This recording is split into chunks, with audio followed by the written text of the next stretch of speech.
كان رسول الله صلى الله عليه وسلم أفضل الناس خلقا وأحسنهم أدبا وأرجحهم عقلا وأوسعهم صدرا وأصدقهم حديثا. أدبه ربه فأحسن تأديبه، ومدحه ربه في القرآن الكريم بحسن الخلق، وقال سبحانه وتعالى: وإنك لعلى خلق عظيم. وكان رسولنا صلى الله عليه وسلم كريما عظيم الخلق لين الجانب، حتى اشتهر بين قومه بالأخلاق العالية والسلوك الحميد. فيعفو عمن ظلمه ويصل من قطعه ويعطي من حرمه، كما كان صلى الله عليه وسلم مثلا أعلى في الصدق والأمانة والحلم والشجاعة والعفو والتواضع.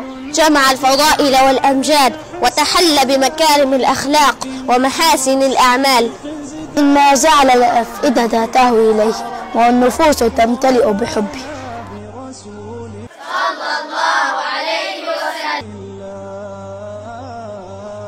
يا رسول الله وقدوتنا، لن ندع الغرب يدنسنا، لن نرضى أبدا ذلتنا يا رسول الله.